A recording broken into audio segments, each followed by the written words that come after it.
توفنی مسلمن، اسلام کی حالت میں موت نصیب فرما، والحقنی بالصالحین، اور نیک لوگوں کے ساتھ ملا کے رکھیے۔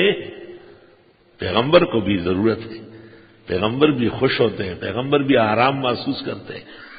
اس لیے صحابہ نے جب پیغمبر صلی اللہ علیہ وسلم سے کہا کہ حساب کتاب کے بعد تو آپ عالی شان درجات میں چلے جائیں گے، آپ تو انبیاء کے بھی اسعد السادات ہیں، تو ہم کمزور لوگ بہت نچلے درجے کے مسلمان آپ تک کیسے پہنچیں گے؟ تو آپ نے فرمایا کیوں، مجھے تم سے ملنے کی خواہش نہیں ہوگی؟ اس کی دو توجیہ ہے، ایک توجیہ یہ کہ جیسے بادشاہ رعایا کو دیکھنے آتا ہے، اور دوسرا یہ کہ کبھی بادشاہ حکم دے دیتا ہے یہی لے آئیے، دونوں ممکن ہے۔ آپ نے یہ نہیں فرمایا کہ جنت میں تم اپنی جگہ خوش رہو، میں اپنی جگہ، فرمایا نہیں، مجھے بھی آپ سے ملنے کی خواہش ہو، صلی اللہ علیہ وسلم۔ اور آپ نے جب کہا تم میرے بھائیوں کو جانتے ہو، اتدرون اخواننا، صحیح مسلم اور مسند امام احمد، تو صحابہ نے کہا ہم ہوں گے، فرمایا انتم اصحابی، تم تو صحابہ ہو، ایک مقام مرتبہ مل چکا ہے نا۔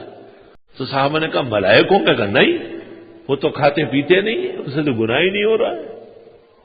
تو صحابہ نے کہا کہ پھر اللہ تعالیٰ جانتے ہیں، اور ان کے بتانے سے نبی جانتے ہوں گے۔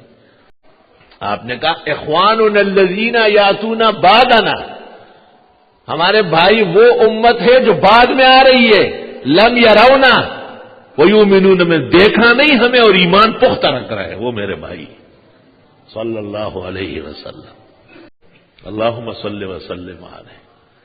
قیامت تک کی امت کو آپ نے اپنا بھائی کہا۔ نیک لوگوں کے ساتھ رہنا اور کائنات کے اندر، آسمان کے نیچے، زمین کے اوپر نیکی کا تعلق امت محمدیہ سے ہے، اور نیکی کا منبع اور مرجع محمد الرسول اللہ صلی اللہ علیہ وسلم کی ذات، آپ پر نازل ہونے والی کتاب، آپ کی شریعت، آپ کی سنت، اور اس پورے نظام کے محافظ، اس پورے نظام پر ڈٹنے والا طبقہ اور قائم رہنے والا طبقہ علماء حق، توحید و سنت کے پرستاران، انہی کو نبی نے انبیاء کے وارث و جانشین کہا ہے۔ علماء کے ساتھ رہنا ہے، علماء پر اعتماد کرنا ہے، اور ان کی بات کا احترام کرنا ہے، اس سے ایمان میں توانائی آئے گی۔ شیطان باتیں سکھائے گا اور وسوسے ڈالے گا، اور شیطانی طبقہ ان کا مقابلہ کرے گا، لیکن آپ کے ایمان اور اس کی صلاحیت کا کیا حال ہوا؟ وہ کب کام آئے گی؟ اس نے تو ابھی سے ساتھ چھوڑ دیا، بروز محشر کس طرح آپ اس ایمان سے نجات پائیں گے؟ اس لیے بہت ضروری ہے کہ علماء امت پر، علماء سے مراد وہ جن کے عقیدے میں توحید اور اعمال میں سنت کا گن گرن، بدعتی و مشرک علماء نہیں، دشمنان صحابہ علماء میں شمار نہیں ہے، وہ اعداء اللہ والرسول ہے۔ بخاری شریف کتاب الحوض اور صحیح مسلم کتاب الشفاعت میں ہے، رسول اکرم صلی اللہ علیہ وسلم فرماتے قیامت کے دن میں اپنے حوض کوثر کے پاس ہوں گا۔ آپ نے فرمایا میرا حوض کوثر مجھے یہیں سے نظر آ رہا ہے، اور اس کے کنارے جو برتن رکھے ہوئے آپ خورے، اس سے جو میں پانی امت کو پلاؤں گا، وہ اتنے زیادہ ہیں کعدد نجوم السماء، جیسے آسمان کے ستارے۔ میں نے ایک دفعہ سنایا تھا آپ کو کہ ہمارے ایک عالم دین ہے، ساتھی ہمارے، دعا کرتے کرتے یا اللہ نبی کریم صلی اللہ علیہ وسلم کے ہاتھ سے مجھے حوض کوثر کا پانی پلا، تو میرے دل میں ایک دن آیا کہ حضرت کس کس کو پلائیں گے کہ آپ یہ دعا مانگ رہے ہیں؟ ایسا خیال آیا، خیال تو سب کو آ سکتا ہے۔ اسی رات خواب دیکھا قیامت قائم ہو چکی ہے، حوض کوثر پر حضرت تشریف فرمائے، اور اسی مولوی کو ڈھونڈا جا رہا ہے، اسی کا نام لے رہے۔ میں نے کہا میں بھی کہہ دیتا یار، کہا اس وقت بہت دعا کر چکا ہے، میں نے اس کے بعد آج تک ناغا نہیں کیا ہے دعا، مجھے اس باقاعدہ منوا دیا گیا کہ تم کیا سمجھتے ہو اس بات کو؟ باقاعدہ اس کا نام دیا جا رہا ہے کہ پہلے وہ آئے، حضرت صلی اللہ علیہ وسلم اپنے ہاتھ سے جام بھر کے انتظار میں۔ لا الہ الا اللہ، اللہ تیری عظمت مسلم ہے، تو کس طرح اصلاح کرتا ہے، کیسے ذہن کو ٹھیک رکھتا ہے، کیا خرچ ہوتا ہے پیٹرول اور ڈیزل، کیا جاتا ہے، 20 دعا کرتے تھے، یہ بھی کہو کہ یا اللہ بروز محشر حضرت صلی اللہ علیہ وسلم کی شفاعت اور آپ کے دست مبارک سے آپ کے حوض کوثر کا پانی پینا نصیب فرما۔ دیکھو مولوی جو مانگتا تھا مجھے ایسا ہی لگ رہا تھا، اور اس کی بات مجھے کیسے منوائی گئی؟ یہ تو صحیح کہہ رہے، حضرت دے رہے پانی، بلا رہے، فرشتے ڈھونڈ رہے کہاں ہیں کہاں ہیں۔ اللہ ہمیں بھی نصیب فرما، اور اللہ اس کا مانگنا بھی دنیا میں بار بار نصیب فرما، اور خدا اس مانگنے میں ہمیں سچائی، اخلاص، برکتیں اور ہماری مدد فرما۔ اللہ، علماء دین کا ساتھ دینے سے ایمان قوی ہوتا ہے، اللہ خوش ہوتا ہے۔